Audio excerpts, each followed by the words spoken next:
150 سال پہلے غیر منقسم ہندوستان میں کلکتہ کی سڑک پر شام کو 6 گھوڑوں والی بگی میں ایک خوبصورت حسینہ قیمتی لباس اور سونے کے زیورات زیب تن کیے بیٹھی تھی۔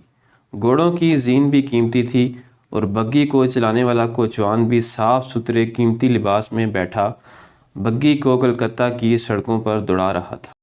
سامنے سے ایک انگریز افسر اپنی گاڑی میں آ رہا تھا۔ وہ سمجھا کوئی شاہی خاندان کی خاتون خواخوری کو نکلی ہے۔ اس نے بگی رکوائی، خود اپنی گاڑی سے اترا، سر پر سے ہیٹ اتارا اور حسینہ کی طرف دیکھ کر سر کو ہلکا سا جھکایا۔ حسینہ نے ایک بے نیازی سے اس کی طرف دیکھا، سر کو ہلایا اور بگی رواں دواں ہو گئی۔ بعد میں اس انگریز افسر کو جب پتہ چلا کہ وہ خاتون ہندوستان کی نامور مغنیہ گوہر جان ہے تو وہ بہت حیران ہوا۔ اس نے گوہر جان پر 1000 روپے کا جرمانہ کر دیا، کیونکہ 6 گھوڑوں کی گاڑی میں صرف شاہی خاندان کے لوگ ہی سفر کر سکتے تھے۔ لیکن گوہر جان کو اس سے کوئی فرق نہ پڑا اور وہ اسی شان سے 6 گھوڑوں کی بگی میں سفر کرتی رہی اور روزانہ جرمانہ بھی ادا کرتی رہی۔ یہ وہ زمانہ تھا جب شملہ کی مال روڈ پر بورڈ لگا تھا کہ کتوں اور کالوں کا داخلہ ممنوع ہے۔ گوہر جان کی مسلسل بگی میں سواری اور روزانہ جرمانہ ادا کرنے کے بعد جب ملکہ انگلستان تک پہنچی تو اس نے گوہر جان کو لندن بلوایا اور وہاں سے گانا سنا۔ گانا سننے کے بعد ملکہ نے کہا، میں اپنے ملک کی ملکہ ہوں اور گوہر جان اپنے فن کی ملکہ ہے۔ اسے 6 گھوڑوں کی بگی میں بیٹھنے کی اجازت ہے۔ ساتھ ہی ملکہ نے گوہر جان کو بیش قیمت تحائف بھی دیے اور اس کے فن کو سراہا۔ ابتدائی زندگی۔ اپنے وقت کی ملکہ موسیقی گوہر جان 26 جنوری 1873 انڈیا میں پیدا ہوئی۔ چونکہ اس کی زندگی زیادہ تر اعظم گڑھ میں گزری، اس لیے وہ اعظم گڑھ کی کہلائی۔ گوہر جان کے ماں باپ عیسائی تھے۔ اس کا اصل نام انجلینا تھا۔ اس کا باپ ولیم رابرٹ ایک آئس فیکٹری میں آفیسر تھا اور ماں وکٹوریا ایک بہترین کتھک ڈانسر تھی۔ انجلینا جب 6 برس کی ہوئی تو اس کے والدین کے درمیان علیحدگی ہو گئی۔ اس کا بچپن بہت محرومیوں اور پریشانیوں میں گزرا۔ اس کے ماں باپ آپس میں ہر وقت لڑتے رہتے تھے، جس کا اثر اس کی زندگی پر پڑا۔ ماں باپ کی ناچاکی کی وجہ یہ تھی کہ وکٹوریا کا افیئر ولیم رابرٹ کے دوست خورشید سے ہو گیا تھا، جو ایک امیر زادہ تھا۔ طلاق کے بعد وکٹوریا اپنی بیٹی کو لے کر کلکتہ آ گئی اور وہاں اسلام قبول کرنے کے بعد خورشید سے شادی کر لی اور پھر وہ بڑی ملکہ جان کہلانے لگی اور بیٹی ہو گئی گوہر جان۔ بڑی ملکہ جان کہلوانے کی وجہ یہ تھی کہ وہاں پہلے سے 2 اور گانے والیاں تھیں جن کے نام ملکہ جان تھے، اس لیے وکٹوریا نے اپنے نام کے ساتھ بڑی کا اضافہ کر لیا۔ وہ جب کلکتہ آئی وہ ایک گائیکا اور کتھک ڈانسر کے روپ میں پہچانی جاتی تھی۔ ملکہ جان نے پٹیالہ گھرانے کے استاد کالے خان سے کلاسیکل موسیقی کی تعلیم حاصل کی اور بیٹی گوہر جان کو بھی کالے خان کی شاگردی میں دے دیا۔ استاد کالے خان کے علاوہ گوہر جان نے پٹیالہ کے استاد علی بخش، رامپور کے وزیر خان، کلکتہ کے پیارے صاحب اور لکھنؤ کے گریٹ مہاراج بندہ بین سے کلاسیکل سنگیت اور کتھک کی تعلیم حاصل کی۔ 3 سال میں ملکہ جان نے 40,000 میں کلکتہ میں ایک بلڈنگ خریدی جہاں وہ محفلیں سجایا کرتی تھی۔ کچھ ہی دنوں میں گوہر جان کے کتھک رقص اور گائیکی کے چرچے ہونے لگے۔ ملکہ جان کا تعلق بنارس سے تھا، لیکن برٹش دور میں کلکتہ کی ایک خاص اہمیت تھی۔ ملکہ جان جب کلکتہ میں محفلیں سجانے لگی تو اس کی اور اس کی بیٹی کی شہرت دور دور تک پھیل گئی۔ ایک گانے کے کتنے پیسے لیتی تھی؟ 1889 میں گوہر جان نواب واجد علی شاہ کے دربار سے وابستہ ہو گئی۔ گوہر جان جب نواب واجد علی شاہ کے دربار سے اپنی ماں کے ساتھ وابستہ ہوئی تو ان کا فن نکھرنے لگا، کیونکہ نواب صاحب فن کے بہت بڑے قدردان تھے۔ جب گوہر جان 14 سال کی ہوئی تو اس نے نواب صاحب کے دربار ہال میں اپنے فن کا مظاہرہ کیا۔ اس نے کتھک رقص بھی کیا اور گائیکی سے سب کے دل مو لیے۔ گوہر جان وہ پہلی فنکارہ تھی جو رقص کے ساتھ گانا بھی گاتی تھی۔ ان کے فن کے اعتراف کے طور پر مہاراجہ نے انہیں قیمتی زیورات اور بہت سے تحائف بھی دیے۔ وہ پیدائشی فنکارہ تھی۔ فن اسے اپنی ماں کی طرف سے ورثے میں ملا تھا۔ پھر بڑے بڑے نامور موسیقاروں سے اس نے سنگیت اور رقص کی تعلیم حاصل کی تھی۔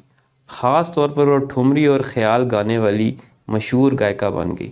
وہ کوئی عام گائیکا نہیں تھی، وہ اپنی شرطوں پر محفلوں میں اپنے فن کا مظاہرہ کرتی تھی۔ جب کسی دربار سے اس کا بلاوا آتا تو وہ 100 اشرفیاں وصول کرتی۔ جب ان کے سازندے اشرفیوں کو گن لیتے اور گوہر کو یقین ہو جاتا کہ اشرفیاں پوری ہیں، تب وہ حامی بھرتی۔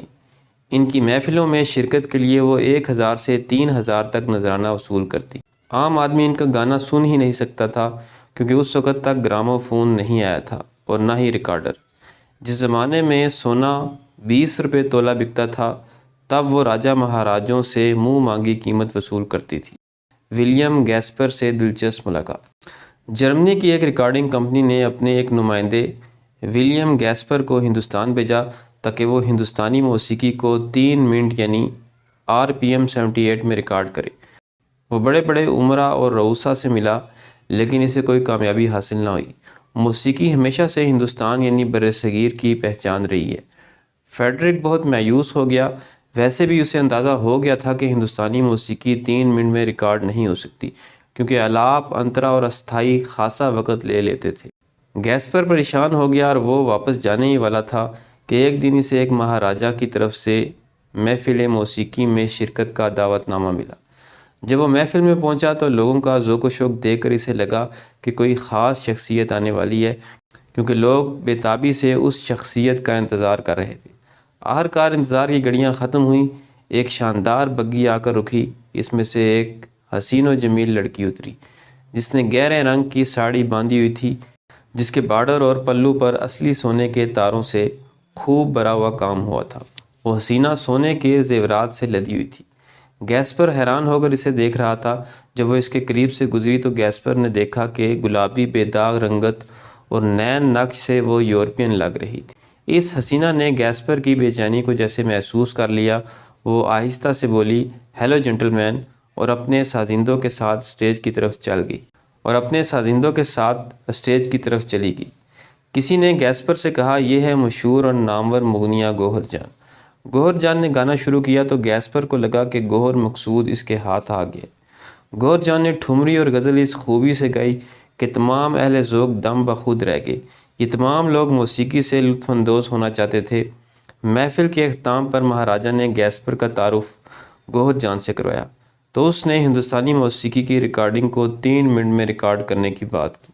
گوہر جان نے وہ آفر قبول کی لیکن اپنا معاوضہ فی گانا 3000 روپے بتایا، جسے گیسپر نے فوری طور پر منظور کر لیا۔ یہ اس وقت کی بات ہے جب خالص کھرا سونا 20 روپے تولہ ملتا تھا۔ ریکارڈنگ کے لیے گیسپر نے کلکتہ کے ایک ہوٹل کے 2 کمرے کرائے پر لیے اور انہیں اسٹوڈیو میں تبدیل کر دیا۔ وقت مقررہ پر گوہر جان اپنے سازندوں کے ساتھ بگی میں بڑی شان سے آئی اور گانے 3 منٹ میں ریکارڈ کروائے، اور آخر میں اس نے کہا، مائی نیم از گوہر جان۔ یہ اس لیے ضروری تھا کہ ریکارڈر جرمنی بھیجا جانا تھا جہاں اس کے گراموفون ریکارڈر RPM 78 تیار ہونے تھے۔ گوہر جان نے نہایت آسانی سے ٹھمری، خیال، دادر اور غزل 3 منٹ میں بنوا دیے۔ اس نے آلاپ، انترا اور استھائی کو مختصر کیا اور گیسپر کی خواہش کے مطابق گانے ریکارڈ کروائے۔ جب یہ خبر عام ہوئی کہ گوہر جان کے گانے اور سیمی کلاسیکل گیت اب گراموفون پر سنے جا سکیں گے تو لوگ بے چینی سے انتظار کرنے لگے کیونکہ گوہر جان کی محفلوں میں کوئی عام آدمی شریک نہیں ہو سکتا تھا کیونکہ اس کا نذرانہ کم سے کم 1000 روپے تھا۔ گوہر جان کی پہلی ریکارڈنگ۔ گوہر جان کا پہلا گانا جو ریکارڈ کروایا گیا اس کا نام راگ جوگیا، جو 1902 میں ریکارڈ ہوا اور 1903 میں مارکیٹ میں آیا۔ جیسے ہی ریکارڈر پبلک کے لیے بازار میں آیا، دھڑا دھڑ گراموفون بکنے لگا کیونکہ گوہر جان کی شہرت ملک بھر میں پھیل چکی تھی اور وہ اپنے وقت کی کروڑ پتی گلوکارہ اور ڈانسر تھی۔ وہ ایک بار جو لباس پہن لیتی اسے دوبارہ نہیں پہنتی تھی۔ اسی طرح جو زیورات وہ ریکارڈنگ کے وقت یا کسی محفل میں پہن لیتی انہیں بھی دوبارہ نہیں پہنتی تھی۔ آج کے لحاظ سے اس زمانے کی کروڑ پتی گائیکا یقیناً ارب پتی کہلاتی۔ گاندھی اور گوہر جان کی ملاقات۔ گاندھی اور گوہر جان کی ملاقات۔ ایک بار مہاتما گاندھی نے گوہر جان سے کہا وہ سوراج فنڈ کے لیے پیسہ اکٹھا کرے، تو گوہر جان نے شرط رکھی کہ وہ فنڈ ضرور اکٹھا کرے گی لیکن گاندھی جی اس محفل میں شریک ہوں گے۔ گاندھی جی نے یہ شرط مان لی لیکن وقت مقررہ پر وہ نہ آئے اور محفل ختم ہو گئی۔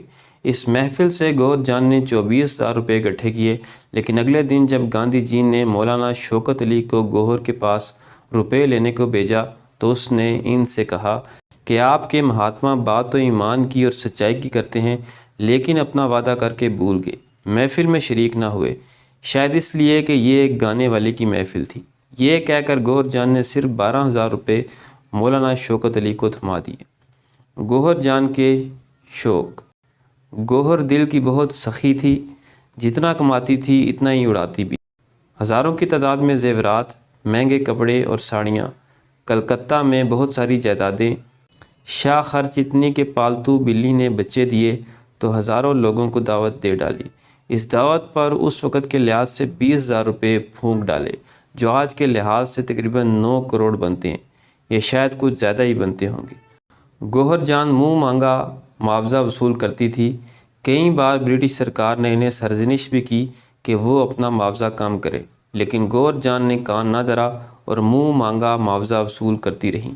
انہیں ہارس ریسنگ کا بھی بڑا شوق تھا، جس کے لیے وہ ہر سال کلکتہ سے بمبئی آتی اور گھوڑوں پر پیسے لگاتی۔ اس کے علاوہ انہیں نئی نئی گاڑیاں اور قیمتی بگیوں کا بھی بڑا شوق تھا۔ قدرت نے انہیں بہت کچھ دیا تھا۔ تو دوستو، یہ تھی میری آج کی ویڈیو۔ ملتے ہیں اگلی ویڈیو میں، تب تک اللہ حافظ۔